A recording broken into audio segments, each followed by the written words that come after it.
Right to be forgotten. अच्छा topic है। हालांकि आपके एग्जाम में पूछा जाएगा नहीं पूछा जाएगा इस विषय में तो मैं नहीं जानता, पर हो सकता है जीएस के सेक्शन में पूछ लिया जाए, क्योंकि इसमें जनरली कोई सेक्शन काम नहीं करता है, ना तो क्रिमिनल का ना तो सिविल का। लेकिन फिर भी ये बात उठ रही है और बार बार उठ रही है, तो एक लॉयर को मालूम होना चाहिए और एक जुडिशियल एस्पिरेंट को तो मालूम होना ही चाहिए। भारतीय संविधान की अनुच्छेद है, वो बोलता है कि सबको डिग्निटी के साथ जीने का अवसर है। इसका अर्थ ये है कि मुझे डिग्निटी यानी मेरे को सम्मान के साथ रहने का अवसर है।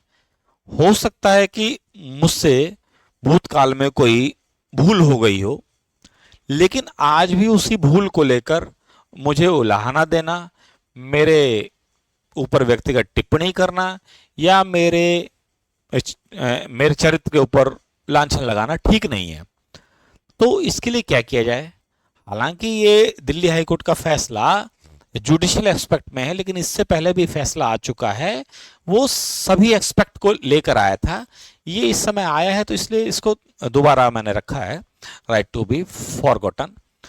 कि मैंने अभी सबको व्यक्तिगत बातों को अपने पास रखने का हक है, लेकिन सोशल मीडिया का जमाना है, कोई भी बात या कोई भी सीक्रेसी या प्राइवेसी अब एक व्यक्ति तक सीमित नहीं है। मतलब कोई भी जिसको हम अपना प्राइवेसी मानते हैं, वो कोई भी प्राइवेसी नहीं रह गई। आप अपनी फोटो खींचिए, चाहे तो उसे डिलीट कीजिए, डिस्ट्रॉय कीजिए, जो मर्जी कर दिए। आप अपना फोन भी चाहे तो तोड़ दीजिए, लेकिन सर्वर में चला गया तो उस सर्वर से निकालने की कोई विधि है नहीं। भारत में तो नहीं है, बाहर का तो मुझे मालूम नहीं, पर भारत में ऐसी कोई विधि नहीं है। इतना हो सकता है कि सोशल मीडिया के किसी प्लेटफॉर्म में आपका नाम ना दिखे, फोटो ना दिखे, लेकिन आपकी फोटो उनके सर्वर में, मेन सर्वर में मौजूद है। तो यानी यानी कि अब आप व्यक्तिगत नहीं है, आप सामाजिक ही हैं। आपकी कोई भी हरकत, फोटो खींचना, आपका कोई भी, यानी इवन फोन को, आपके सोशल मीडिया वालों को सबको पता है आपकी लाइकिंग क्या है, आपकी डिसलाइकिंग क्या है, आप उठते उठते कब हैं, सोते कब हैं, क्या बोलते हैं, क्या खाते हैं, क्या पीते हैं, क्या पहनते हैं, किन लोगों से आपकी बातचीत होती है और क्या बातचीत होती है, कैसे फोटो आप खींचते हैं, सब कुछ उनके पास है। तो ऐसी स्थितियों में यदि मैंने कोई ऑफेंस किया और मेरी प्राइवेसी का इन्वेजन तो हो ही रहा है, अब तो रहा ही नहीं मेरी प्राइवेसी, तो लेकिन फिर भी मेरा अधिकार तो है कि भाई मेरे को डिग्निटी के साथ जीने दिया जाए, या मेरे ऊपर कोई व्यक्तिगत लांछन न लगाए सिर्फ एक अपराध या एक भूल के कारण। तो राइट टू बी फॉरगेटन ऐसा ही एक टूल है, जिसे दिल्ली हाई कोर्ट ने थोड़ा और एक्सप्लेन किया है जुडिशियल के लिए। इससे पहले फैसला आया था, एक मॉडल था, उसने कहा कि भाई मेरे साथ ऐसी ऐसी घटना हुई, शादी से, मैट्रिमोनियल से रिलेटेड था, और बोलता है कि अभी भी किसी सोशल मीडिया पे या यूट्यूब पे मेरा नाम सर्च किया जाता है तो सबसे पहले मेरे साथ वही, हालांकि वो अदालत में बरी हो चुका था कि भाई मैं बरी हो चुका हूं, अदालत ने उसको उसके फेवर में ही जजमेंट दी कि आपका कोई दोष नहीं है, आपके ऊपर कोई अब आरोप नहीं है, उसे बाइज्जत बरी किया। लेकिन सोशल मीडिया पे जैसे उसका नाम डाला जाता था, उसके साथ जुड़ी हुई जो भी आपराधिक वारदातें वो पहले आ जाती थी, क्योंकि वो लोगों ने ज्यादा सर्च की थी। तो वो बोलता था कि भाई 3 साल हो गए इस बात को, और आज भी सोशल मीडिया पे, यूट्यूब पे मेरा नाम कोई सर्च करे तो वही आता है। इससे मुझे हानि होती है व्यक्तिगत रूप से, और ये मेरे लिए ठीक नहीं है, क्योंकि मैं आगे अपना अपना प्रोफेशनल लाइफ या पर्सनल लाइफ को अच्छे से चला नहीं पा रहा हूं। तो उस दौरान भी कोर्ट ने राइट टू बी फॉरगॉटन को एक्सप्लेन किया था और सोशल मीडिया के प्लेटफॉर्म से हटाया था। अभी भी वही बात है, पर अभी कुछ दूसरे तरीके की बात है कि कोई फैसला आ गया, मैं मेरे अगेंस्ट में ही आ गया, सपोज मैं बाइज्जत बरी नहीं हुआ, मैं दोषी करार दिया गया, पर वो मेरे साथ दोषी होने का जो टैग है वो अनंत काल तक चलेगा। जब तक कोई सर्च करेगा मेरा नाम आता रहेगा। मैंने कोई केस सर्च किया, हाँ भाई इस व्यक्ति के ऊपर कोई एफआईआर है दर्ज, हत्या का या रेप का या कुछ, और मेरा कोई था इस प्रकार का कोई ऐसी कोई एक्टिविटी या कोई एक्ट था, वो सीधे आ रहा है, तो ठीक नहीं है। हालांकि देखा जाए तो अन्य लोगों का राइट टू बी इन्फॉर्म्ड भी है, यानी मुझे ये जानने का हक भी है कि दूसरा व्यक्ति कैसा है। पर मेरा व्यक्तिगत हक क्या है, अगर जो मेरे उसके साथ कोई लिंक नहीं है, क्या मैं हर व्यक्ति के बारे में जानना चाहूंगा?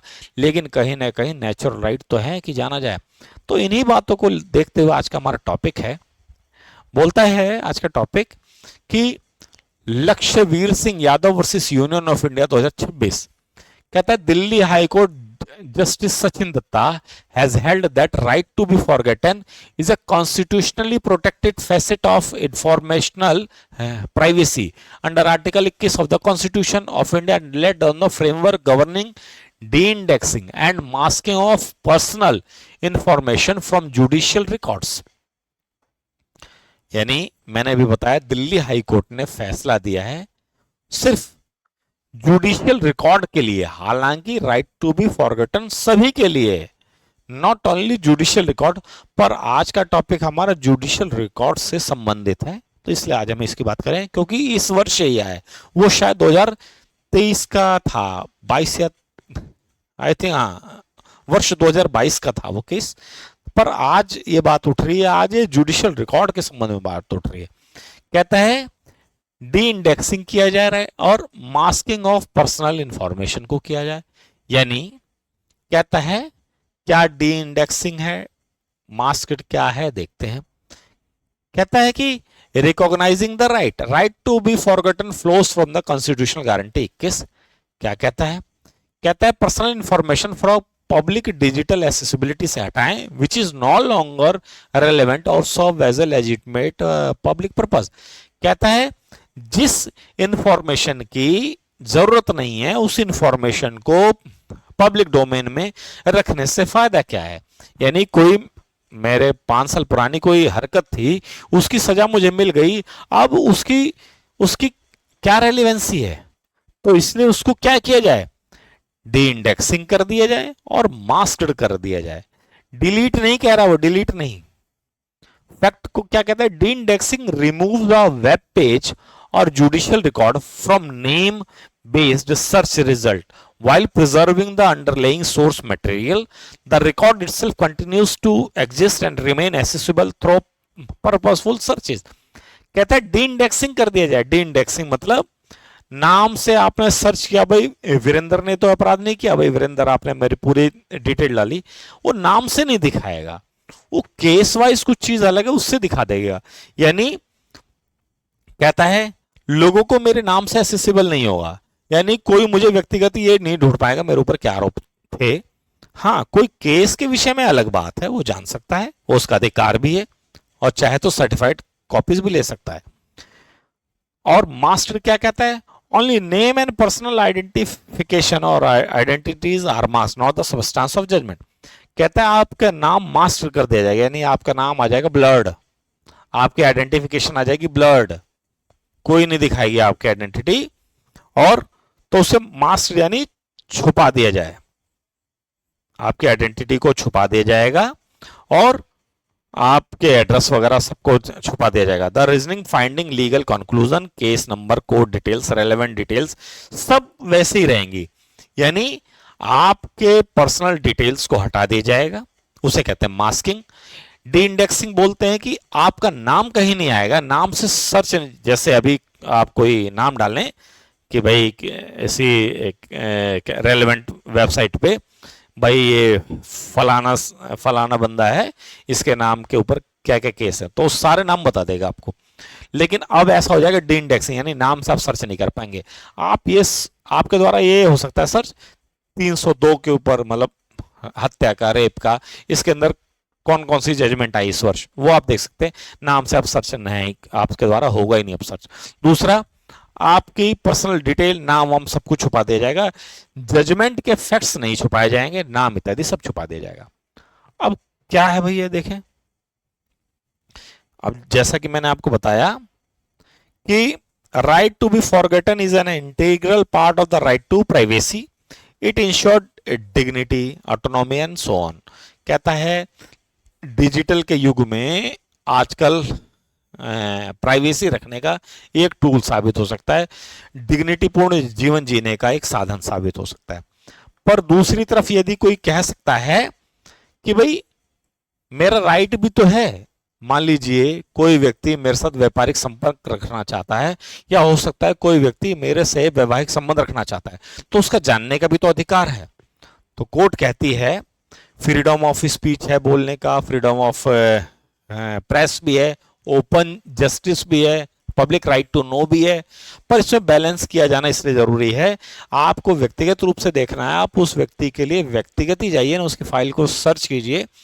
आप सोशल मीडिया पे मत देखें, क्योंकि सोशल मीडिया सिर्फ आपके लिए ही एप्लीकेबल नहीं है, सबके लिए एप्लीकेबल है। इसलिए इसने कॉन्स्टिट्यूशनल वैल्यूज को या राइट्स को बैलेंस किया इसके द्वारा। आप चाहें तो उस व्यक्ति की सर्टिफाइड, उस व्यक्ति के केस डिटेल की सर्टिफाइड कॉपी ले सकते हैं। लेकिन इस प्रकार से सोशल मीडिया पर देखना या अन्य इंटरनेट के माध्यम से देखना, नेट के माध्यम से देखना, सभी के लिए एक्सेसिबल होना दूसरे की डिग्निटी को हार्म करता है। अब कहता है masking a calibrated mechanism, legal state of masking orders. कहता है एक बहुत अच्छा मैकेनिज्म आया है, अब उस व्यक्ति के नाम की जगह ABC या XYZ हो जाएगा। जैसे आमतौर पे रेप केसेस में या सेक्सुअल हरासमेंट के केसेस में होता ही है, ABC लिख देते हैं। लीगल स्टेटस भी है मार्किंग की। कहता है marking order by the concerned court constitute an order court of competent jurisdiction for purpose of the IT guideline 2021। कहता है लीगल स्टेटस भी है इसके पीछे, लीगल स्टेटस भी है क्योंकि IT रूल जो है 2021 का ये मैंडेट देता है कि इस प्रकार से हो सकता है काम, तो ये भी वैलिड है। यानी सब लीगैलिटी को देखा जाए तो ठीक है। यानी ये जुडिशियल रिकॉर्ड में आपका नाम डी इंडेक्स और मास्क हो जाएगा अगर आपके ऊपर कोई केस है, नेम सर्च नहीं होगा, आपके नाम और आइडेंटिटी इंटैक्ट रहेगी। और यदि सोशल मीडिया पे ये था जुडिशियल रिकॉर्ड से, दूसरा है जो आपके सोशल मीडिया पे जो रिकॉर्ड है वो भी राइट टू फॉरगॉटन में आते हैं। उसके तहत आप लेटर लिख के या अथॉरिटी के द्वारा लेटर लिखवा के अपने नाम को, अपने या जो भी आपसे रिलेटेड जो सर्च है उसको हटा सकते हैं। तो आज का टॉपिक था हमारा राइट टू बी फॉरगॉटन। उम्मीद आपको अच्छी लगी होगी, अच्छी लगे तो इसे शेयर करें, सब्सक्राइब करें। मेरे फोन नंबर पर आप चाहे तो मुझे मैसेज भी भेज सकते हैं 8800815796। थैंक्स।